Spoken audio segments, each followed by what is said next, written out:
राधे राधे, जय श्री कृष्णा।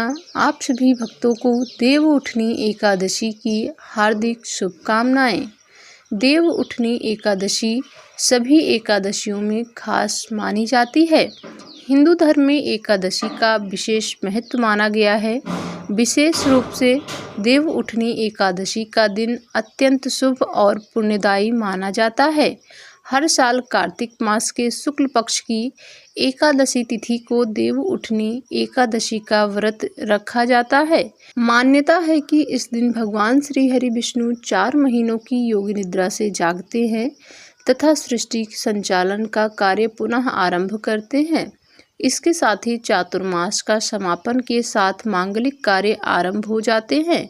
देव उठनी एकादशी के दिन भगवान विष्णु को जगाने के साथ व्रत रखने का विधान है। इस साल देव उठनी एकादशी पर काफ़ी शुभ योग का निर्माण हो रहा है। इस दिन विधिवत पूजा करने के साथ साथ अंत में भगवान विष्णु जी की आरती को अवश्य करना चाहिए। ऐसा करने से आपकी सभी मनोकामनाएं पूर्ण होंगी और भगवान विष्णु की विशेष कृपा से सुख समृद्धि धन संपदा की प्राप्ति होती है। प्रेम से बोलिए भगवान श्री हरि विष्णु की जय। आइए सुनते हैं देव उठनी एकादशी की व्रत कथा।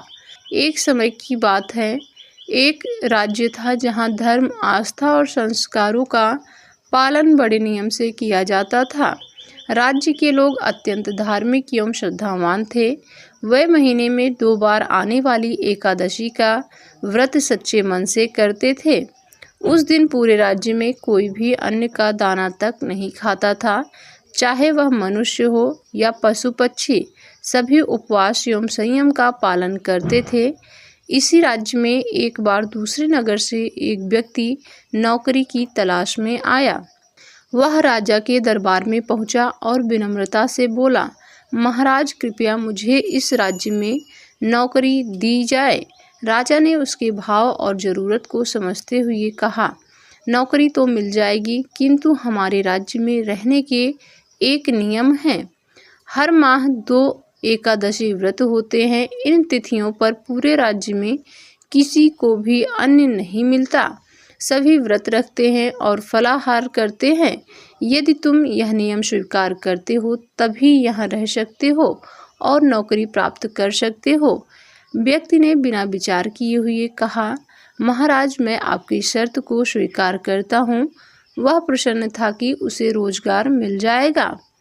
कुछ समय बाद एकादशी का दिन आया। राज्य में उपवास का वातावरण था। उस व्यक्ति को भी अन्न नहीं दिया गया, केवल फलाहार के लिए फल प्रदान किए गए। लेकिन व्यक्ति को फलाहार से तृप्ति नहीं मिली। भूख बढ़ने लगी और वह बेचैन हो उठा।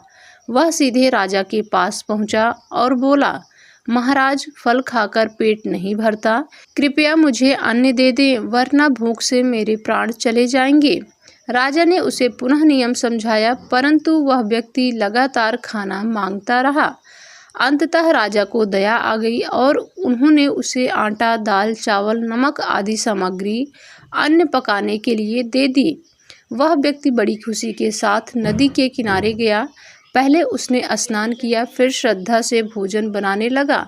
जब भोजन तैयार हुआ तो उसने आसन लगाया और आंखें बंद कर भगवान विष्णु का ध्यान करते हुए कहा, हे प्रभु, भोजन तैयार है, आप पहले प्रसाद ग्रहण करें, उसके बाद मैं भोजन करूंगा।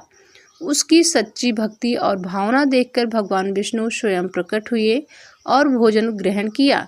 फिर वह अपने धाम को लौट गए। व्यक्ति भी भोजन कर प्रसन्नतापूर्वक अपने कार्य में लग गया। अगली एकादशी के समय वह फिर राजा के पास पहुंचा और बोला, महाराज इस बार मुझे पिछली बार से 2 गुना अन्न दें। राजा ने चकित होकर पूछा, 2 गुना अन्न क्यों?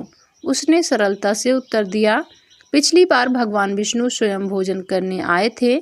आधा अन्न उन्होंने खाया, आधा मैंने, इसलिए पेट पूरा नहीं भरा। राजा यह सुनकर हैरान हो गया।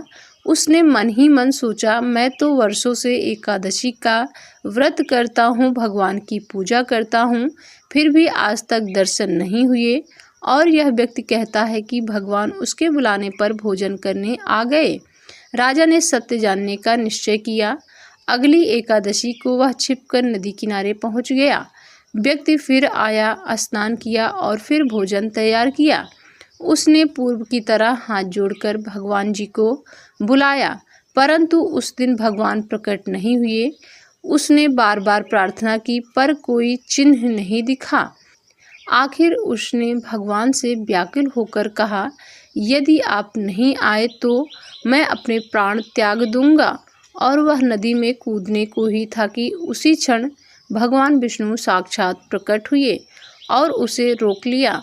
भगवान ने कहा कि वत्स, तुम्हारी सच्ची भक्ति ने मुझे बांध लिया है। फिर उन्होंने उसके साथ भोजन किया और भोजन के बाद उसे अपने विमान पर बैठाकर बैकुंठ धाम ले गए। यह दिव्य दृश्य देखकर राजा की आंखें खुल गईं। उसे समझ आ गया कि व्रत का मूल्य केवल बाहरी आडंबर में नहीं है, बल्कि शुद्ध मन, सच्ची भावना और निष्कपट भक्ति में है। केवल औपचारिकता से व्रत करने वाले को फल नहीं मिलता, बल्कि वह फल उसे मिलता है जो तन मन धन से पूर्ण प्रेम और समर्पण के साथ भगवान को पुकारता है। उस दिन राजा ने व्रत और पूजा केवल रीति रिवाज के रूप में नहीं की, बल्कि सच्चे हृदय और श्रद्धा से करना आरंभ कर दिया। अंततः उसके जीवन पर भी भगवान विष्णु की कृपा हुई और उसे मोक्ष की प्राप्ति हुई। प्रेम से बोलिए लक्ष्मी नारायण भगवान जी की जय। ये थी एकादशी की आज की व्रत कथा। ऐसी और नई नई कथाएं सुनने के लिए हमारे चैनल को सब्सक्राइब जरूर करें।